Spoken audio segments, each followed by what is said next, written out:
Dave, when constructing your lineup for today, what made the most sense about having Edwin Rios as your DH getting his first postseason start? I think I just love the balance in the lineup. I love Eddie in there as far as I think he can take a really good at bat against Suter with his mix, and just gives us the flexibility to fire Kike whenever we want to, and still have some lefties behind him. I still think that it just posed a little bit more problems, I think, the way we constructed it. And having CT down there, having Mookie behind him is also a good thing. So just speaks to how good those players are, our guys are. When putting together your wild card roster, what went into the decision-making about having Gavin Lux off of it, but putting Matt Beatty as well as Terrence Gore on, and then also having Alex Wood and Dylan Floro sit this particular round out? I think with T-Gore, it was more of we have the opportunity to carry an extra position player in the short series where pitching isn't necessarily, we don't need the extra arms. And so to be able to place him in a spot minus a run, even to kind of impact an inning, I think is very helpful. Luxy, I think that Gavin is certainly – could change next series, and he's just such a really good player. But the lack of experience coming off the bench, I just don't think it was best for him right now. And as far as having Beatty, the experience, the bat off the bench, the bat to ball, I think is very helpful, especially some guys that they've got with velocity. And with Alex, I think that he and Flo would just – some of it was matchup driven. Some of it was we just don't really need the extra arms, and we went with the position players. And when you think about the extra, you're carrying three catchers now. Keibert Ruiz, a left-hander as far as your catching is concerned, but also with the way that Will has been swinging the bat, how fortunate that Will can serve as that DH, but you still have Austin as well as Keibert to be able to catch and give you some offense as well. Yeah, absolutely. And I think that if you look at Austin potentially, or Austin catching tomorrow, and so if there's a situation where, we don't love the matchup and want somebody to hit for him, we still have that extra catcher and slide Will in there. So it just kind of gives me the flexibility to not overexpose ourselves with the catching. Finally, for me, Dave, the Brewers unfortunately lose Williams to a shoulder issue. One of the best parts of the back end of their bullpen. Is the key for you guys still to be able to get some runs off of their starters before you get to that bullpen, because they do still have Hader to deploy? Yeah, I think it is. It really is. And I think it's still a short series, but the more you can see guys in the first game, the better it is in games 2 and 3. So the more we can up their usage, I think that we'll be in a good place. Thank you and good luck. Thank you.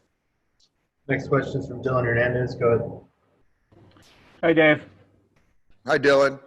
With Walker Buehler, obviously it's no secret he didn't come into summer camp in the best of shape. Could you just kind of describe the challenges that you guys and he faced in terms of, getting him built up in kind of that short camp, and then having to kind of sustain that over the last month when he's had that blister issue?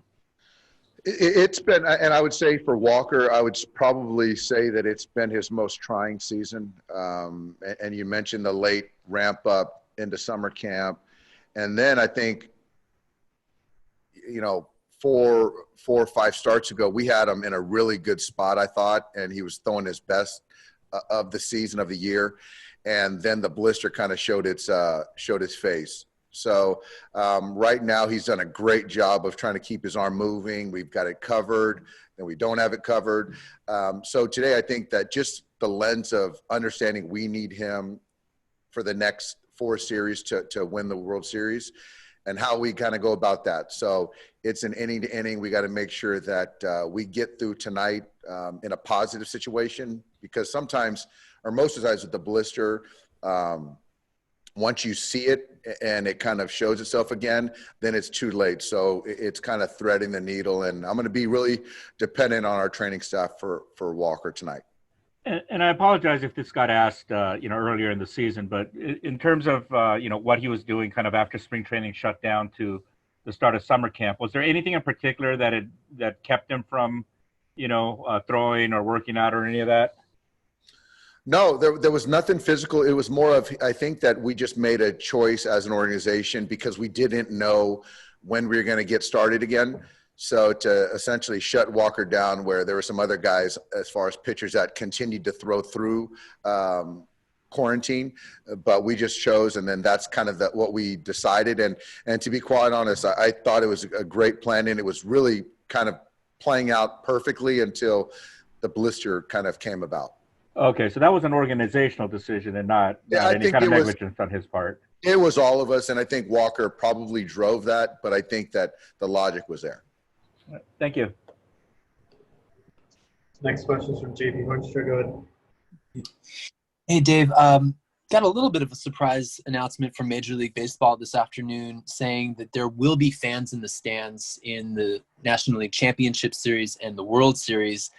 And I'm just wondering, from a player's perspective, is everybody so accustomed to the fake crowds and the fake noise that if you get there, introducing fans into the middle of the postseason would be an adjustment in itself? I think it would be an adjustment, but I think it would be so welcomed by everyone. And I applaud the players for getting through this without fans. And it is sort of like a new normal, and guys are used to it. And I do believe that the playoff format and what's at stake, the adrenaline is certainly going to take over. And just me watching games today and yesterday, you see the emotion, which is great. But man, teams that get to that situation and have fans, it's going to be pretty cool. Cool. Thanks, Dave. Yeah. Next question is from Eric Searing. Go ahead.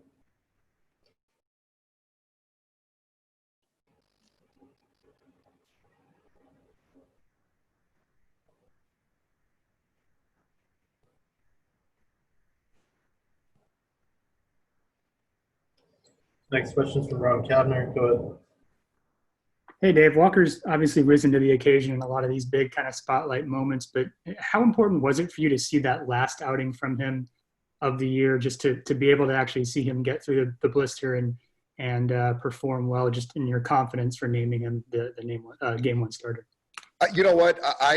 It was good, but for me, I didn't really need to see it. It was helpful. I just really believe in Walker. I think more for anyone, it was good for Walker to see it and go through that and have success. So we all feel really good about it, and just want him to go out there and execute pitches like like he can.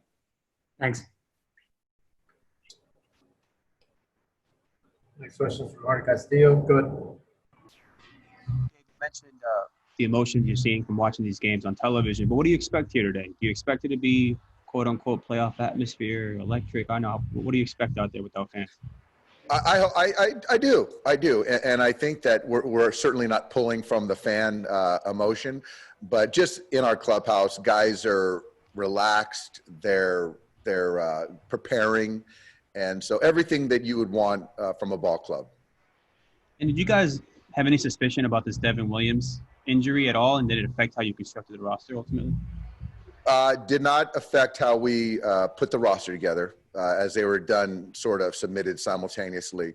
It changes what we've prepared, but that's a blow to them. But I think, again, for us, we just got to go out there regardless of who's on the mound, understand what they're trying to do, and take good at bats. But it just, again, Jorge, it just comes down to us playing good baseball. Just how much baseball have you watched in the last 24 hours? I've watched bits and pieces. I might have the Padres-Cardinals game on right now in my office, but that's about it. Thank you. Got a question from Bill Shaken. Go ahead.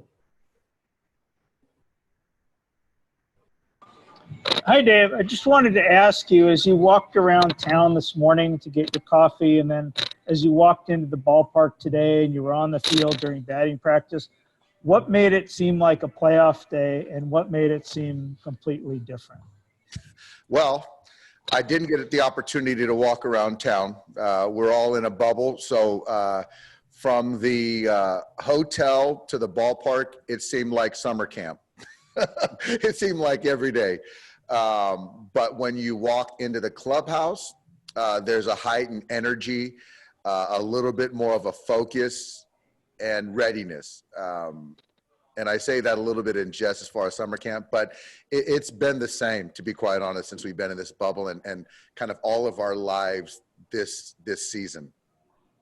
Thank you. Let's try this again. Go ahead, Eric. Dave, sorry if I missed this earlier, but with Dylan Floro, he was pitching some big innings for you down the stretch. What went into the decision to leave him off? Was it more matchup driven? You know what? Matchup driven on one of the extra position player, Eric, that was a very difficult one.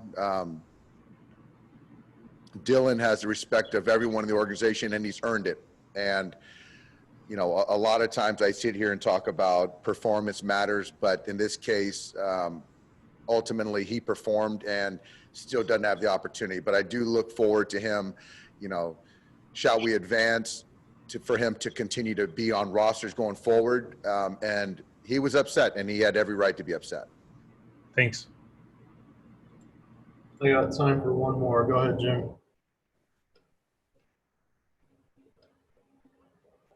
I'm off mute. Yeah, Dave, one thing about not having fans tonight, you're not going to have those roars out of nowhere when the Lakers do something.